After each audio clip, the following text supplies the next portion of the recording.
Hello, witches and wizards, friends and enemies. Welcome to the Samhain episode of Witch Talk. I'm your witch, Audrey.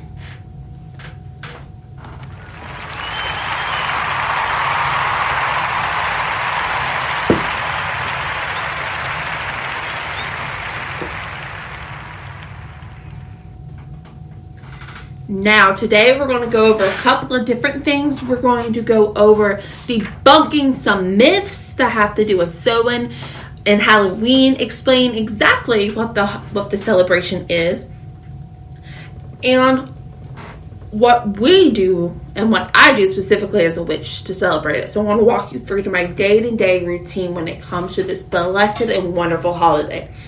So let's go ahead and get started with a couple quick announcements. Just to let you guys know that I've recently acquired 2 new babies. My birthday is actually in a couple of days. It's actually in 10 days. And as an early present, I got 2 mice. One is black, one is white. They're both males, and their name is Hades and Zeus. So go ahead and welcome them into the Witch Talk family.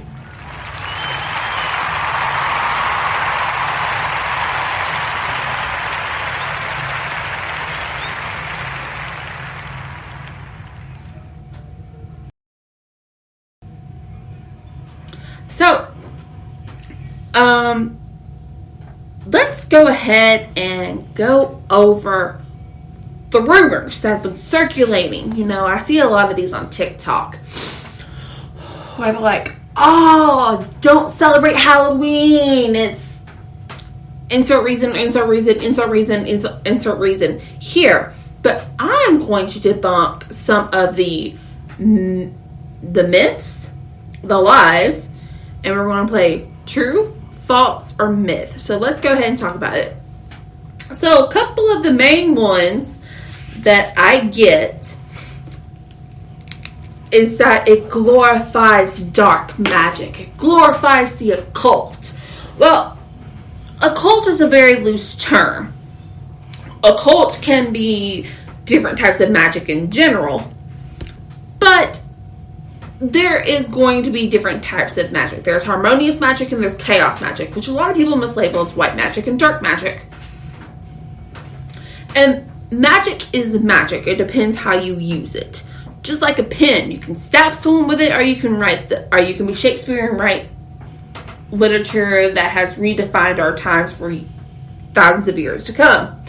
It all depends how you use it. But yes, Samhain was originally a pagan holiday to celebrate the ending of the harvest season, because there's 3 major harvest days: Lammas, Mebon, and Samhain. And this particular day is incredibly special because it is the Witch's New Year. I'm going to quote from one of my favorite books. It is the Wiccan Cookbook, and I want to give a quick debrief of what exactly Samhain is. Samhain is the most important of all Sabbaths because it started the Witch's New Year. It is the most misunderstood and feared Sabbath. At this time of year, the veil between the worlds is very thin. To clarify, it's between the spirit world and the physical realm. The altar is decorated with fall leaves, apples, pomegranates, pumpkins, and squash, all harvest foods. Usually the third and final harvest is completed on October 30th. And the Samhain celebration goes from the 31st to the 2nd of November. And many people stockpile food in preparations for the upcoming winter months. A way to banish negative energy at Samhain is a bowl burning. In this ritual, you can write down a piece of paper aspects of your life that you wish to be freed from. And to clarify, it could be trauma, it could be financial restraints, it could be personal things, it could be health problems, it could be emotional hang-ups, spiritual hang-ups. All of these things you can actually put into this burning bowl. Place the paper in the bowl and light it on fire, and then ask the universe to transform the energy from negative into a more positive one. Think of the divine source ahead of time. Now, actually, you can, as I said before, witchcraft does not have a defined religion. It can be tailor-made to any religion. I know witches that are Hindu and they're witches. I know people who are Christian and they're witches. I have no particular religion and I'm a witch. So, just to reclear that one there. Other traditions include a besom or a besom, leaving a plate of food outside for the souls of the dead, making masks, wassailing, and the 2,000-year-old tradition of making jack-o'-lanterns to frighten away evil spirits. Most importantly, fellow witches, remember with peace and loved ones for those who have crossed to the other side. Herbs and flowers associated with Samhain include acorns, deadly nightshade, dignity, ferns, flax, hazel, heather, mullein, oak leaves, pumpkin, sage, straw, thistle, and wormwood. Traditional foods served during Samhain: pumpkin pie, apples, cakes made specifically for the dead, cranberry muffins and bread, pears, pork, red foods, beans, pomegranates, all grains, beets, turnips, corn, gingerbread, mulled wine, meat dishes, hazelnut, ale, cider, herbal teas, and of course, my personal favorite, which is brew. So that's a quick debrief of what exactly Samhain is. Now, the cool thing about this book is that it actually goes, it's the Wiccan Cookbook, it's rituals, lore, and recipes. It's the second edition by Jamie Wood and Tara Sheffield. It goes over every holiday, it goes over all the major witch holidays, and also has cookbooks and recipes and activities that you can do. I highly recommend getting this book. It is incredible. It is so much fun to work through. It is so much fun to be a part of. If you're a kitchen or a cottage witch, if you're more a hearth witch, grab this book. I got mine off of Amazon, and it is a perfect collection to add to your witchy bookcase. Alrighty, carrying on. So that is a quick brief of Samhain. Now, other things that you hear rumors about what's awful about Halloween is that it's evil.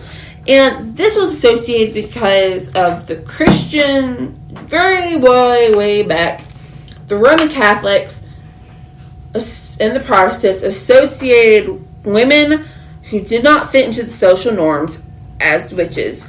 And they associated them with the devil, which we'll talk more about later. And that concludes anything to do with witchcraft is evil. But originally, this had nothing to do with witchcraft. Originally, Samhain was a Celtic celebration, going back thousands and thousands of years when there were still Druids. So, it's actually a Celtic celebration and associated with the pagans, versus it is actually witchcraft. Costumes are just for fun. Actually, witches wear costume and masks to when the veil thins and the spirits walk along the earth. We do it so we can blend in with them. And turn around, we actually ward off the evil spirits too. So that's why we wear costumes on Samhain. Black cats are unlucky. Originally, black cats were extremely unlucky. If you go back thousands of years, they were extremely lucky. It's white cats that were supposed to be unlucky. So if you look at Fluffy, that's it. The reason why black cats were associated with being unlucky, because witches have familiars. And Christians, or the church, circulated that black cats would actually be the devil in disguise, and they'd be the familiars of these witches to go and do their evil bidding. That's a complete lie. Familiars generally are genuinely, and I will go over a episode of this that I find absolutely fascinating. So familiars are actually animals that help you with your spiritual work. Everyone, well, if you don't know, I have a familiar. His name is Xerxes. And he's Xerxes goes Both. I've had him since he was 6 weeks old. He is a full Siberian Husky, solid white, blue eyes, and he is my loving baby boy. He takes away my anxieties. He helps in my spirit realm. He protects me when I'm traveling astrally. He is a form and help for me to be able to channel my magic. And also he is a spirit that I find kindred with, not just in this realm, but also in the next one. Familiars are just animals that assist witches in their spiritual journey or in their craft. And I'm very lucky to have mine. So when you see a black cat, thank it for what it gives to the universe, because it gives wonder and love, and it assists on a spiritual realm. Animals are naturally spiritually more attuned than humans because their prana vibrates lower than humans, because humans have been corrupted, their minds have been corrupted over time to neglect the spiritual realm and focus mostly on the physical. But they see and they talk to and they work with spirits upon your behalf. So thank them. Thank the animals. Ouija boards are harmless. No, Ouija boards are not harmless. I don't know in how many different ways I can say this. I don't know how many ways that I can. Ouija boards are a tool used to talk to people on the other side through the veil.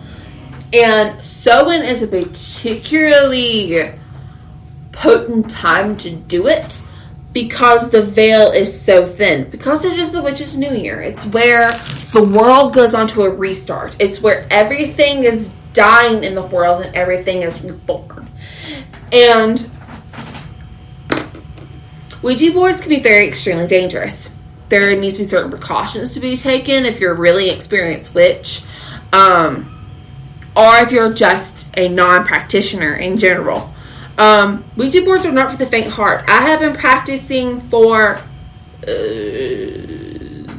12 years, almost 13 years. I'll be coming on my 13th year in April. And I have just this past year started to expanding my necromancy abilities and really harnessing the way of the Ouija board and the spirit boards. So they are not harmless. And this is what I recommend. If you are going to play with a Ouija board, do not play alone. Do not do a Ouija board by yourself. Light candles. They're not just for aesthetic. They actually are white candles because white has to do with protection. And it will attract more non-chaotic spirits. I would cleanse the house before and after. So that means burning sage, putting salt on the floor, that kind of thing. I would also recommend protection oil on all the entryways. And warding the house when you do it. I do not recommend doing it in a graveyard because that's too much spiritual energy. I would definitely do it in your house where your energy is very, very prominent and your spiritual essence has been infused within that realm in your house. So nothing can be. So it's kind of like you mark your territory. So when you marking your territory, it will be hard for other spirits to be able to grab onto it. I do recommend having amethyst and clear quartz when you're working with your board. And I do recommend asking a god or a goddess who deals with the dead or the underworld to assist you. For example, Hecate travels between the underworld. She is a goddess of the underworld and spirits and magic and necromancy. Calling on her and burning a candle over her be able to assist. Thanatos, which is the Greek god of the dead. He actually is the angel of death. Calling on him.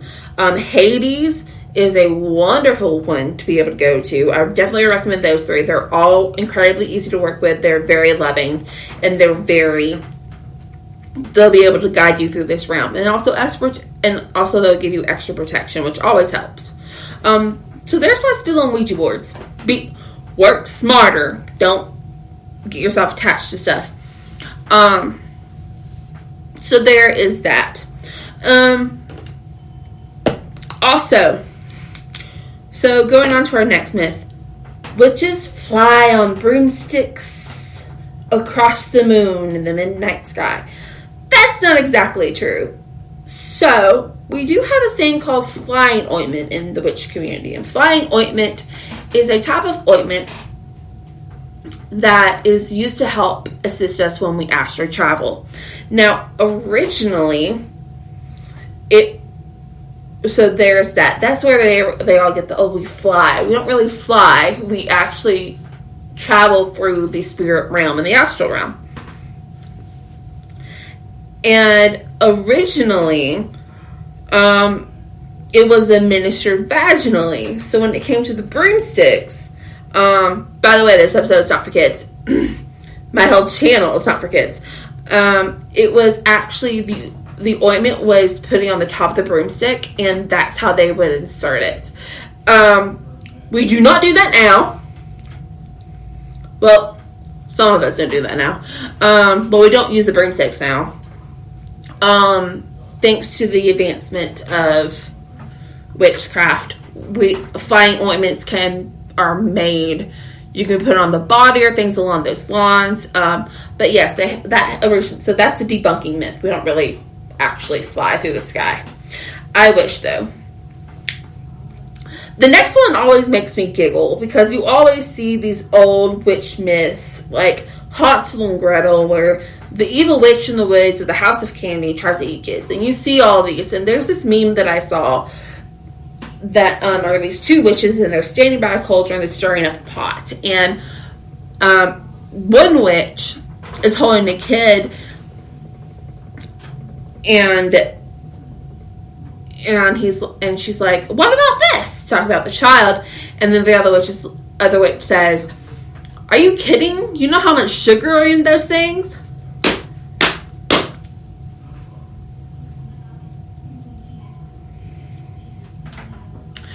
It's completely true. We do not eat children. We do not eat babies. We are not the Sanderson sisters. So that's completely false. So just to let you guys know. We dance naked through the woods, having sex with Satan and making blood sacrifices. Okay.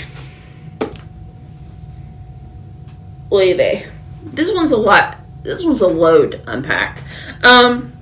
So, sometimes we do dance through the woods. There are certain witches that do have private property and completely legally go into the woods, or they are naked or half naked or something along this, depending on their preference, and they do moon worship or rituals where they have scantily cladded.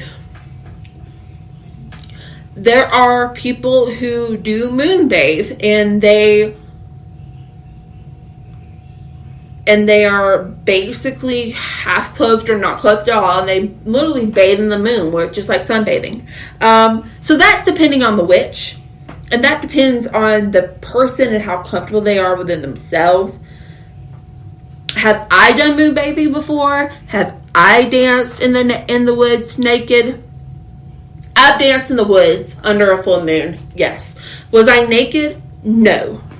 Do I usually wear a lot of clothes in general? Not really. So it depends on that. Let's unpack the next sentence. Sex with Satan. Oh, Lord.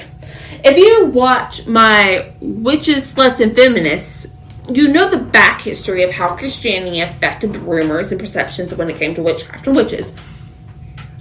There is no Satan in the craft. There are some gods who are like the horned one, like the horn god or Chronos, where they are the green man, where they are gods, or Pan, where they are gods of the forest, and they have horns, and they look like satyrs or fawns. But we do not, in any circumstance, ever, unless they actually do practice Luciferism, and Lucifer and Satan are two totally completely people. The idea of Satan boils down to the evil that's within humanity that they want something to blame. Satan is the evil within humanity, and which, in my personal opinion, is just a scapegoat. But no, witches do not have sex with the devil. We do not, unless they specifically work with Lucifer, which is Lutheran witchcraft. And Lucifer is not who you think he is. He's actually a being of free will and personal responsibility, and I've worked with him before, and I found him a complete pleasure to work with. He was amazing. He taught me a lot. He is not evil. He is not bad. It's a whole bunch to uncap. But no, witches do not have sex with Satan. Our Christians' idea of Satan. So that's completely debunked. Blood sacrifices. That we kill people, we lure them to virgins to their death. I'm about to spill a little bit on this. We do not kill in the craft.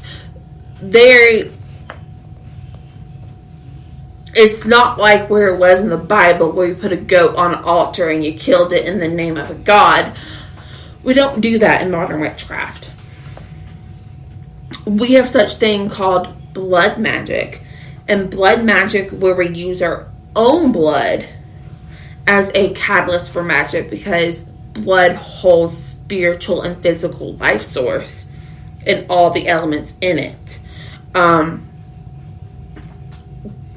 do blood magic, and if you are a baby witch and you're listening to this, I would do a bunch of research and I would ask a bunch of questions when it comes to blood magic, because blood magic is very potent, because it's literally your DNA, your spirit, and your essence in that drop of blood. So I would be very careful when you do this. I harvest mine naturally, and I'll explain it like this. So when I cut myself, like by accident, or if I scrape my knee or something, or the cat claws get me, like from an actual cat, 'cause my neighbor has cats, I will get a tissue and I will put the tissue over my wound just for the white blood cells to be able to get to it and be able to create that extra skin to stop the bleeding. And then I keep that tissue and store it in a jar, and then add it to a spell that I want to have extra kick to. So that's where a lot of people get the misconceptions when it comes to that. Blood magic is not... Blood is a tool, just like a sword, a pen, a book. It can be used for evil, or it can be used for chaos, to create chaos, or it can be used to create harmony. It's just another tool, honestly.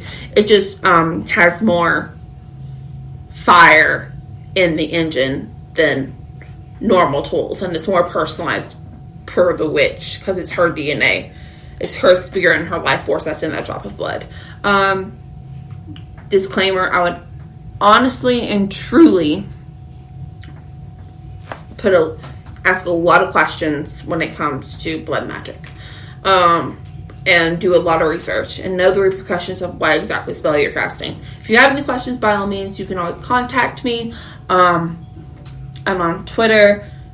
Witch Talk is on Twitter, Facebook, Snapchat, Instagram. Of course, there's our website, and of course, my phone number and my emails are available. So there's that.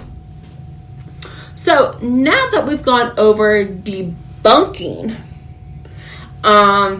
Halloween myths, let's talk about what really happens on Samhain. Gosh, I love Samhain. Samhain is my favorite holiday of all of them combined. It is known as the Fire Festival. It's when the barren land gives way rulership to the crone. It's where the crone and her wisdom come to enlighten us. It's when fairies and spirits and people who've departed, it's where we get to remember them and thank them for what they do throughout the year. For me, this holiday is particularly a holiday of remembrance. This is a holiday where I remember the loved ones that I've passed on, whether in animal or human form, and I get to honor them, and I get to thank them for the lessons that they give me. And a couple of things that I'm going to go over is exactly how I celebrate. So how I start mostly every holiday, whether it's the day or day before, I always begin the holiday or a festival with a self-cleansing ritual. And this cleanse ritual usually does cleansing with smudge, or rosemary, or burning a substance that I would like to infuse today. Today, I'm actually going to use sage infused with rose petals for the kind of day. It's because this holiday for me is about love, and it's about people that I've loved and remembered in the past. So I am going to I cleansed myself this morning when it came and with rosemary. Sorry, not rosemary. With rose and sage. So spiritually, I cleansed myself any bad energies that I was taking in. I don't want to take into the new year, so I went ahead and did that. I went ahead and did a cleansing bath.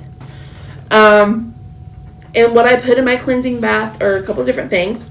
I usually get a reusable tea bag, and I usually put lavender, rosemary, basil, rose petals, jasmine, bay leaves, all signifying different things. Roses for friendship and love and fertility, basil for money and protection, rosemary for protection and guidance, lavender for love and a sense of calmness, jasmine for love and an expansion of the heart, and I usually put an amethyst in there also to help help me to expand my third eye. And I put it in the bath water. And with this one, I did a bath bomb from Whispering Hollow Emporium because she has a bunch of amazing ones. And I usually did like a cute little Halloween theme. But today I actually did one of the Sanderson sisters. I think I did Mary, probably because I relate to her more. But yeah.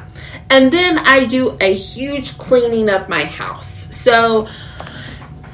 And I usually pre-clean the day before, like I did yesterday, but I clean.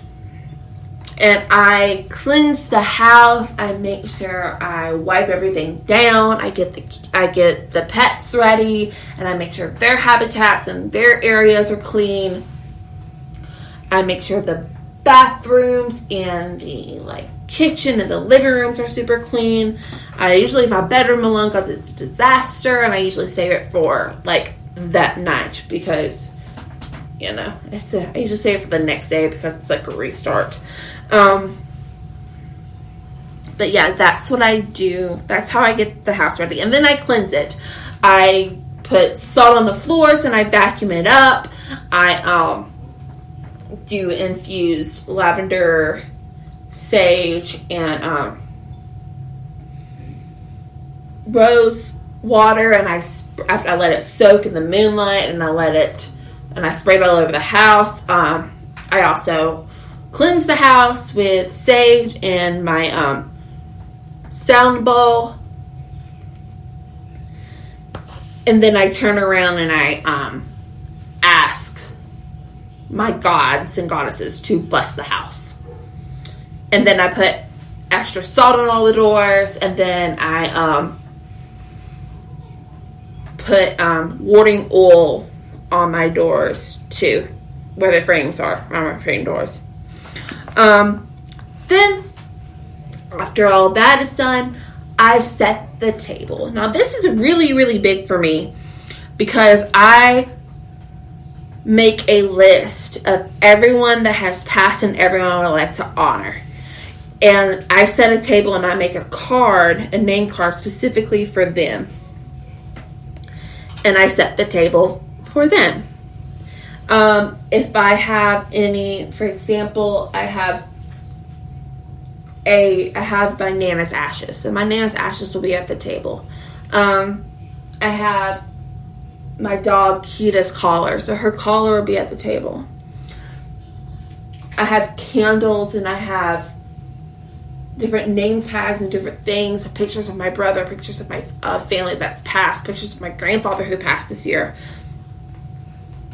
I'll put that on the table. And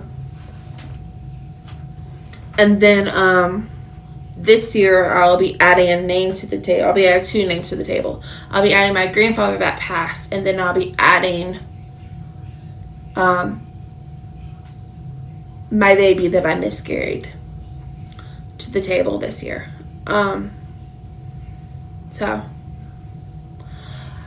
But that's what I do. I set the table and I decorate it. And I decorate it with autumn flowers. I usually go outside and get leaves. I usually get pine cones and pumpkins. And I set the table. 9/4 wine glasses, the whole 9 yards. Then what I do is I carve pumpkins before nightfall. So I usually carve the pumpkins, and I carve faces, and I put the lights in there, the tea lights, and I set them outside. And I do it at every entrance. So my front door and my back door, to ward off any evil spirits. And also they're adorable.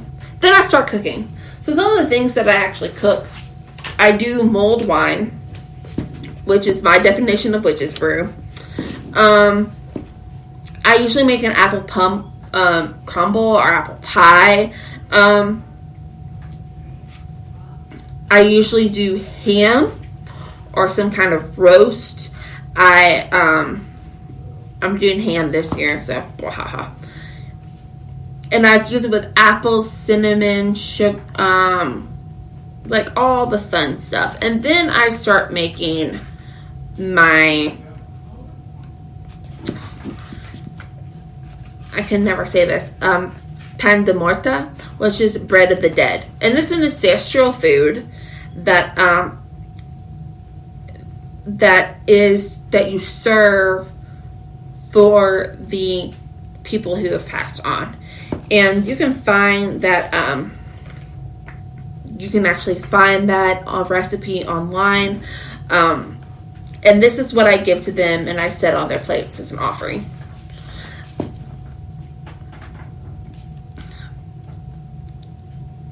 And then let's see, what else did I do? And I usually say a couple of prayers before they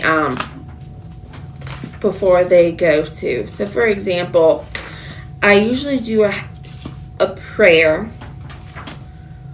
for Hecate, or a invocation of Hecate, and Anubis, because they are my gods. And Hecate is this: praise to you, queen of all witches, for this glorious night of magic. Be gentle to us, mortal beings. Let us see how we might sharpen our wits, strengthen our magic, and illuminate our souls. Long have we feigned to learn our sorcery, so graciously have you taught us. We pour liberations, raise this toast, the keeper of the keys of Olympus, the queen of all sorcery, to the lady who knows the secrets of the gods, Hecate. In this book, you can, and I actually got this prayer, and a couple other books that I'm referencing today is Samhain, Rituals, Recipes, and Lore of Halloween. And it's from Lewin's Sabbath Essentials series, which I highly recommend to get because it's absolutely fabulous. Then the Anubis one is this: Hail Anubis,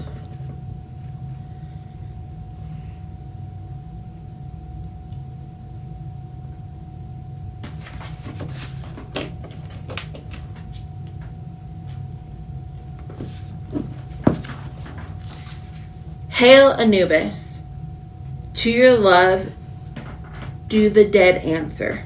To your voice do the dead answer. To your light do the dead return. To your justice do the dead kneel. Under your ministrations are the dead preserved. Open the ways for our beloved. With kindness lead our dead to the silent place. Uphold justice to our ancestors. We honor your work, your fairness, and your tender ministrations. Hail Anubis. And then as I sit there and I pour the mule wine, I also offer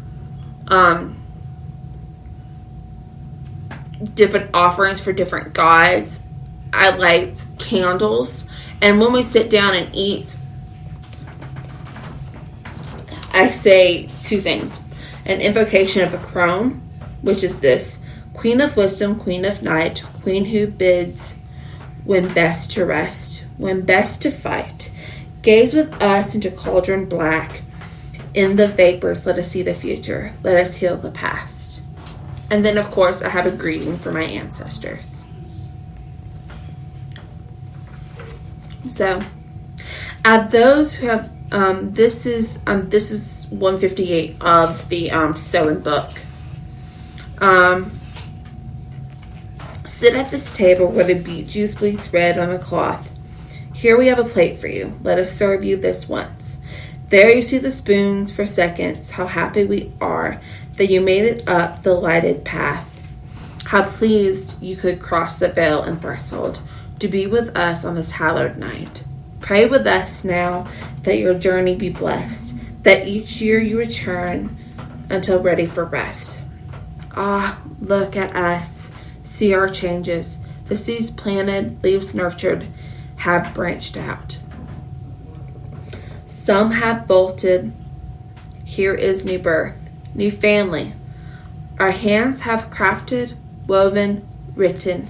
We sometimes feed your memories with the work of our hands, the songs of our mouths. And when you depart in love. Love unchanged between us on either side of the veil. We welcome you.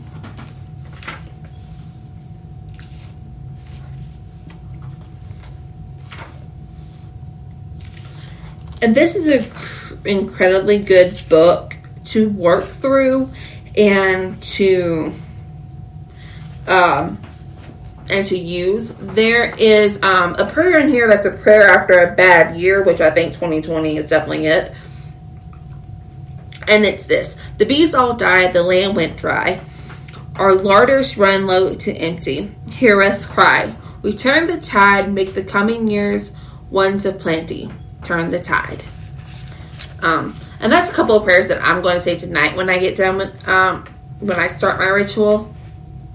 And then we sit there and we eat. And we eat and we share. And at the table, we share memories of our loved ones that's passed. We shared stories and lessons that they've taught us. And we go around and we thank a member of our family or our loved one that we've lost, and we thank them for a lesson that they've taught me. My Nana taught me how to love. Laura, which is my miscarriage, my rainbow baby, she taught me that there is hope. There's always hope. And then we clear the table, we clear the plates. And this is when normally we do the Ouija board and we communicate with our dead. This depends on what witches are around and how experienced there are in different things. And then we do spells for the new year. So these are spells that you want to do, that you want to start the new year with. So for example, these are things that you want to do. If you're wanting to change careers, you would do a career change. If you wanted to have a new house, have new financial goals for yourself, anything along those lines, these are the spells to do it now. Because with this particular day, the whole year and energy restart new. With the coming of the crone. So those are all things that I would do. And then what I usually end the day with, or the celebration with, for tonight, will be a reading from my Sante Morte Book of the Dead deck that I have. And it is, you can actually find it on Amazon. It's beautiful. It's my Day of the Dead, or my Saint of the Dead deck. And I do a reading for the next year. So I do a 12-card pull for January, February. So I do a 12-card pull for November, December, January, February, March, April, May, June, July, August, September, and October. And I see what my year is going to be planned out. So there is that. But that's pretty much how I celebrate Samhain. The next couple of days is really just for fun and family. I usually dedicate it to friends that I want to see, or family that I want to be around. This year it'll be dedicated to me, my husband, and maybe adding a new addition, a new pet, or something along those lines. So there are those. So that is how I celebrate this beautiful holiday. If you have customs that you celebrate that's different, if you are of Hispanic descent or Celtic, Irish, if you celebrate Samhain or the Day of the Dead, please drop comments, tell us your stories. I would love to be able to go over them, because this is such a beautiful holiday and I love it so much, and it's just absolutely amazing. So there is that. Thank you guys so much for tuning in with me today for this wonderful and amazing Samhain episode. I hope you guys enjoyed seeing a little bit inside my life when I celebrate this wonderful holiday, because it's completely my favorite. Go ahead and grab a couple of those books that I recommended. They're definitely worth having and grabbing. Another one that you might want to grab is The Magical Household. It is by Creedwin Greenleaf.